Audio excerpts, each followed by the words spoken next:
കുഞ്ഞാലിക്കുട്ടിക്കല്ലാതെ മറ്റൊരു നേതാവിന് മുസ്ലിം ലീഗിൽ സ്ഥാനമില്ല എന്ന് തോന്നിയിട്ട്, ഒരു സുരക്ഷിതത്വമില്ലായ്മ തോന്നിയിട്ട് ആരെങ്കിലും താങ്കൾക്കെതിരെ മുൻകൈയെടുത്ത് പ്രവർത്തിച്ചതാണ് എന്ന് കരുതിക്കൂടെ? അല്ല, വൺ മാൻ വൺ പോസ്റ്റ് പറഞ്ഞ സമയത്ത് ഇങ്ങനെ ചെയ്യണോ? അതല്ല, അതിമോഹമാണ്. അധികാരം നിലനിർത്താനും മുമ്പിൽ നിൽക്കുന്നതിനെ ഉന്തിയിട്ട് കയറാനും ഒക്കെയുള്ള ഒരു ദ്വര ഉണ്ടല്ലോ, അതാണ്. അതുപോലെ പണസമ്പാദനം. ഇപ്പം ഈ പിന്നെ വൈരാഗ്യം കൊണ്ടാണെങ്കിലും റൌഫ് പറഞ്ഞല്ലോ, ET മുഹമ്മദ് ബഷീറിനെ ഡൽഹിക്ക് അയക്കാൻ വേണ്ടിയാണ് അദ്ദേഹത്തിന് പാർലമെൻറ്റ് സീറ്റ് കൊടുത്തത്, മുനീറിനെ മത്സരിപ്പിക്കാതെ ബഷീറിന് കൊടുക്കാൻ ഒരു കാരണമുണ്ടായിരുന്നു എന്ന്. അതുപോലെ ഈ അഹമ്മദ് സാഹിബിനെയും ഡൽഹിക്ക് അയച്ചു. അപ്പോൾ ഇതെല്ലാം ഏകഛത്രാധിപതിയായി കുഞ്ഞാലിക്കുട്ടിക്ക് ഇവിടെ വാഴാൻ വേണ്ടിയായിരുന്നു. എന്തൊരു തമാശയാണ്. കാരണം എന്താ വെച്ചാൽ ഞങ്ങളുടെ ഏറ്റവും വലിയ പ്രശ്നം പൊന്നാനി സീറ്റ് പിടിക്കലായിരുന്നു. ബാക്കി അതിൻ്റെ കാര്യങ്ങളൊക്കെ ET പറഞ്ഞോളൂ. ഈ ക്വസ്റ്റ്യൻ ആൻസർ ചെയ്യാൻ ഏറ്റവും നല്ല ആൾ ET ആണ്. ഇപ്പോൾ താങ്കൾ പറയുന്നതനുസരിച്ച് താങ്കൾ ആദ്യമായി ഒരു ബോംബിട്ടു, അതിൻ്റെ അനുരണനങ്ങളാണ് ഇപ്പോൾ ഉണ്ടായിക്കൊണ്ടിരിക്കുന്നത്. താങ്കൾ പറയുന്നത് അതിലും വലിയ ബോംബ് വരാനിരിക്കുന്നതേ ഉള്ളൂ എന്നാണ്. അത് കഴിഞ്ഞാൽ കേരള രാഷ്ട്രീയത്തിൽ എന്ത് സംഭവിക്കും? ഞാൻ ബോംബിടാനൊന്നും നടക്കുന്നില്ല. ചില യാഥാർത്ഥ്യങ്ങൾ സംഭവിച്ചിരിക്കുന്നു, അത് സംബന്ധിച്ച വിവരങ്ങൾ വന്നിരിക്കുന്നു. നമ്മളെ ബോംബിട്ട് തകർക്കാനായിരുന്നു പരിപാടി. ഉമ്മൻചാണ്ടിൻ്റെ ജാഥ എത്തുമ്പോൾ ഒരു ബോംബ്, പിന്നൊരു ബോംബ്, അതിൻ്റെ സിസ്റ്റമാറ്റിക് ആയിട്ട് തെരഞ്ഞെടുപ്പ് വരെ കൊണ്ടുപോകാനായിരുന്നു പരിപാടി. അത് ആ ഇൻഫർമേഷൻ എൻ്റെതല്ല, ആ ഇൻഫർമേഷൻ പ്രതിപക്ഷ നേതാവിനാണ്. അപ്പോൾ ഈ വിവരങ്ങൾ പറയട്ടെ, ആ പ്രതിപക്ഷം അത് അദ്ദേഹം എനിക്ക് കൈമാറി. അദ്ദേഹം എനിക്ക് കൈമാറിയപ്പോൾ എന്ത് ചെയ്യണു എന്ന് അദ്ദേഹം എന്നോട് ചോദിച്ചപ്പോൾ ഞാൻ പറഞ്ഞു, ഞാൻ ബോംബിട്ട് തകർത്തോളാം, അതിൽ ഞാൻ കരിഞ്ഞു പോവാണെങ്കിൽ പോയിക്കോട്ടെ.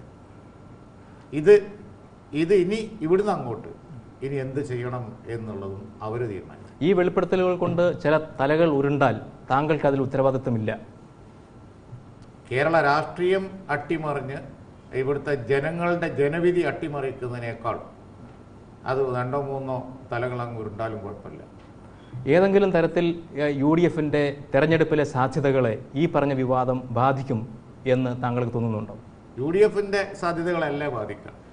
UDFിൻ്റെ സാധ്യതകളെ ബാധിക്കാനാണ് ഈ സ്റ്റിംഗ് ഓപ്പറേഷൻ. മനസ്സിലായില്ലേ? ആ സ്റ്റിംഗ് ഓപ്പറേഷനെതിരായി കേരളത്തിൻ്റെ പ്രതിപക്ഷ നേതാവിന് കിട്ടിയ ഇൻഫർമേഷൻ വെച്ചതിൻ്റെ കാര്യങ്ങൾ അറിയാവുന്ന ഞാൻ നടത്തിയ മൂവ് UDFിന് മെച്ചമായിട്ടേ വരുള്ളൂ. UDFിന് മെച്ചോ LDFിന് മെച്ചോ എന്നുള്ളതല്ല, ഇത് പാടുണ്ടോ?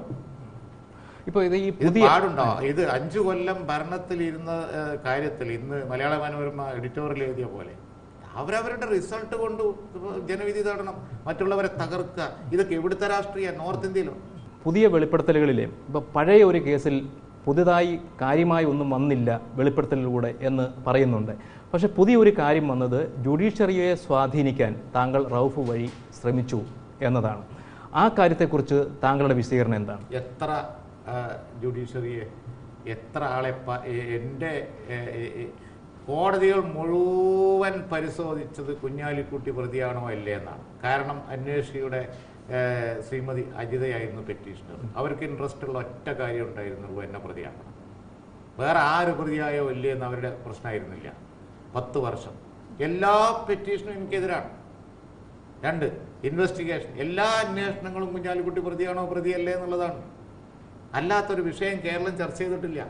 പോലീസ് അന്വേഷണത്തിൽ ഇനി നോക്കാൻ ബാക്കി വല്ലതുണ്ടോ? ഈ പറഞ്ഞ ഇൻസിഡൻറ്റിന് എന്തെങ്കിലും ഒരു തെളിവുണ്ടോ? ഒരു സ്ഥലമുണ്ടോ? അല്ലെങ്കിൽ ഒരു കാലമുണ്ടോ? ഒരു ഡേ ഉണ്ടോ? പോട്ടെ, ഒരു വർഷമുണ്ടോ? ഈ പറഞ്ഞ ഇൻസിഡന്റിന് ഒന്നുമില്ല. അതാണ് നേരത്തെ പറഞ്ഞ വിധിയിൽ ഇനി no more public interest petitions. Peter on ക്യാമറയിൽ വന്ന് പറഞ്ഞതിനെ കുറിച്ച് താങ്കളുടെ പ്രതികരണം? പീറ്റർ എനിക്കറിഞ്ഞൂടെ. അത് കണ്ടു കഴിഞ്ഞിട്ടുണ്ടെങ്കിൽ അദ്ദേഹം പറഞ്ഞാൽ അല്ല ഒരു വ്യാജ CD ആയിട്ടാണ് എനിക്ക് തോന്നിയത്. ഞാൻ കാണുമ്പോൾ അത് അദ്ദേഹം എന്താ മുഴുവൻ കാണിച്ചൂടെ? ഐസ്ക്രീം പാർലർ കേസിൽ കുഞ്ഞാലിക്കുട്ടി പ്രതിയായിരുന്നില്ല.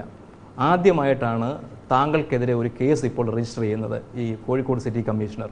ആ കേസിനോടുള്ള താങ്കളുടെ പ്രതികരണം എന്തായിരിക്കും? താങ്കൾ സഹകരിക്കുമോ? താങ്കൾ ചോദ്യം ചെയ്യാൻ ഈ ആവശ്യത്തിന് വേണ്ടി എന്നെ പ്രതിയാക്കി കൊടുക്കാൻ ഏതെങ്കിലും ഉദ്യോഗസ്ഥന്മാർ നിൽക്കുമോ എന്ന് എനിക്കറിഞ്ഞൂടാ. എന്നെ ഡയറക്റ്റായിട്ട് പെർജറിയുമായി അല്ലെങ്കിൽ പെർസേഷനുമായി പെൺകുട്ടികളെ പെർസേഡ് ലിങ്ക് ചെയ്യാൻ ഒരു തെളിവ് കൊണ്ടുവരാൻ വേണ്ടി ഞാൻ വെല്ലുവിളിക്കും.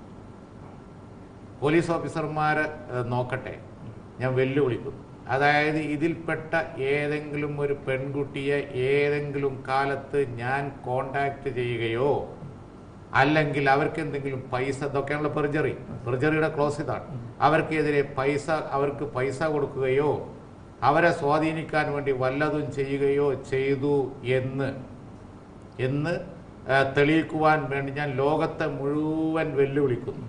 റൌഫ് ഉണ്ടാക്കിയ തെളിവുണ്ടാവും, അതിൻ്റെ ഉത്തരവാദിത്വം റൌഫിനാണ്, എനിക്കല്ല. റൌഫിന്റെ കൂടെ നടന്നവരുണ്ടാക്കിയ തെളിവുണ്ടാവും, അവർ സാക്ഷികളല്ല, റൌഫിന്റെ ആളുകളാണ്.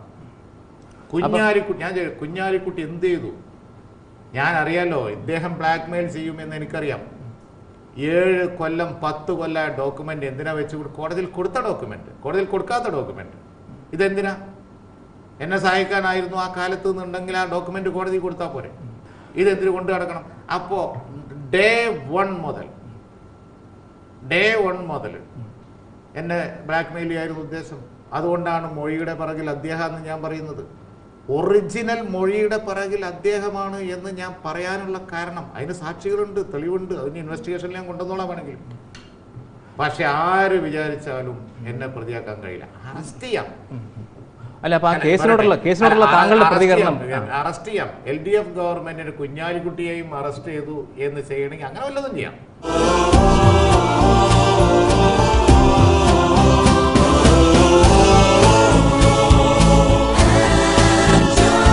Different people, one home. ManoramaOnline.com, your home